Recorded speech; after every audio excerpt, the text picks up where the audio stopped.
Quais são as principais células que compõem a nossa imunidade adquirida?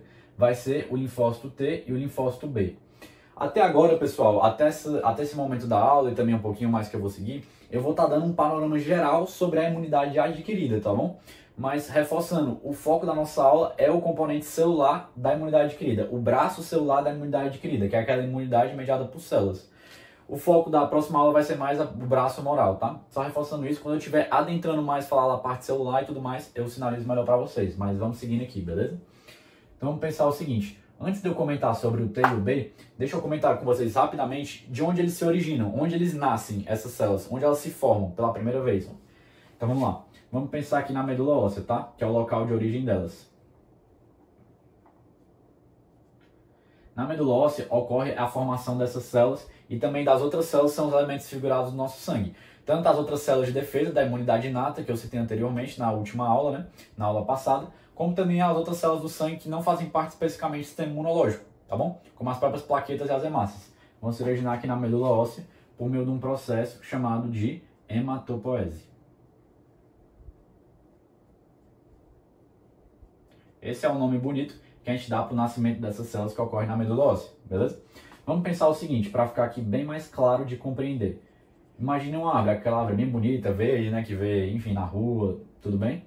Aqui tem a nossa árvore. Essa árvore, ela vai emitir dois galhos principais. Aqui a gente tem o quê? O tronco da árvore. E aqui a gente tem os dois galhos principais, que vão dar origem a vários pequenos ramos. Mas antes de se concentrar nos ramos, vamos se concentrar aqui no tronco e nos galhos principais, tá? O tronco eu já comentei. Esse galho de cá vai chamar galho linfóide. Esse outro galho de cá vai chamar galho mieloide. Esse galho linfóide, como eu falei, vai dar origem a vários ramos. Esses ramos são as células de defesa da imunidade adquirida, linfócito T e B, tá? Então já ajuda a lembrar linfóide, linhagem linfóide, linfode, linfócito também, vocês já lembram com mais facilidade. O galho mieloide vai dar origem a várias outras células, tá bom? Principalmente as células da imunidade inata, que a gente abordou na última aula. Os granulócitos, contemplados ali pelo neutrófilo, eosinófilo, basófilo, o próprio monócito, né, que vai circular ali no sangue e quando chegar no tecido vai dar origem a um macrófago. E também outras células. Também outras células como o próprio... Eita, falhou agora na memória. Mas as outras células também que não fazem parte do sistema imunológico, como também as hemácias e as plaquetas, beleza? Vão surgir aqui a partir do galho mieloide, da linhagem mieloide. Então, feita essa abordagem geral da origem, a gente pode dar segmento para falar mais especificamente do linfócito T e B, tá? Então, vou apagar aqui, se originam lá, tá? Mas, apesar deles se originarem lá, o linfócito T, especificamente, não se amadurece na medula óssea. O linfócito T de timo, vai amadurecer, pronto, no timo. E o B amadurece na medula óssea. Aqui eu já não estou falando de origem, mas do processo de amadurecimento, tá, pessoal? Então, só para ajudar vocês a lembrarem aqui, tá bom? O processo de amadurecimento. E a gente vai dar um enfoque principal no processo de amadurecimento do linfócito T no timo, já já. Vamos só continuar aqui a nossa apresentação das células de defesa da imunidade adquirida. Vou apagar aqui para ficar melhor visualmente da gente continuar. Não se preocupem que já já vou abordar melhor essa questão do amadurecimento. Então vamos continuar aqui nossa apresentação. O linfócito T e o B. Vamos começar aqui pelo linfócito T, que seria, digamos que, o principal protagonista. O linfócito B também é muito importante. Mas o principal protagonista, principalmente também na nossa aula de hoje, é esse cara daqui, o linfócito T. O linfócito T tem dois subtipos, tá bom? Pode ser tanto o linfócito, vou botar aqui em cima, TCD4, e a gente já vai entender isso daqui, porque que é CD4, ou também o TCD8, beleza? Daqui a gente tem nosso colega TCD4 e aqui o nosso colega TCD8.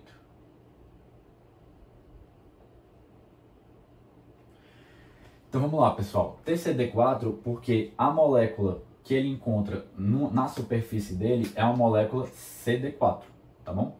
Então, essa molécula aqui que ele encontra na superfície dele, essa molécula aqui que eu até apontei para vocês, é a molécula CD4. E esse positivo aqui significa que ela está presente. Presente aonde? Na membrana do linfócito TCD4, beleza? O TCD8 significa que ele tem essa molécula aqui também presente, está até apontado aqui já, na própria membrana dele. Então vai ser duas moléculas que vão ajudar a diferenciar um do outro. Isso aqui significa Cluster Differentiation. Então vai ser um conjunto de moléculas que os cientistas foram catalogando, ou seja, foram organizando, para ajudar a identificar não só o linfócito T e B, mas também várias outras células do nosso sistema imunológico. É como se fosse a impressão digital, que ajuda a identificar aquelas células. Apesar de que o CD4 não está presente só no linfócito T, mas também está presente em algumas células do sistema de defesa, mas isso é mais um detalhe específico. Mas o que importa aqui é o seguinte, TCD4 e TCD8. Esse aqui tem o CD4, esse aqui não tem, esse aqui tem o CD8, esse aqui não tem, tá? Então vai ajudar a diferenciar entre esses dois. Vamos agora continuar aqui. Dito esse nome aqui desse linfócito, TCD4, ele também pode ganhar um outro nome, auxiliar. Ou em inglês, como costumamos chamar, helper, né? De oferecer, help, de oferecer ajuda. E o CD8 pode ganhar o nome de citotóxico. Ou seja, ele pode ser chamado ou de CD8 ou de citotóxico, mesma coisa aqui, né? Ou de auxiliar ou de TCD4. Citotóxico. Então vamos aqui entender o porquê desse nome, porque vai ajudar a gente já a entender a função de cada um deles. Auxiliar, porque auxilia, ajuda. Quem? As outras células de defesa. Então vai auxiliar o macrófago, vai auxiliar, enfim, outras células. Mas a principal que eu queria me deter aqui com vocês é justamente o macrófago. E ele vai auxiliar depois que ele for ativado, todo um processo que a gente também vai entrar já. Mas vamos só entender isso aqui que vai ajudar a gente a entender a função.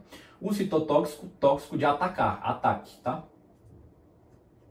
Atacar quem? Células infectadas.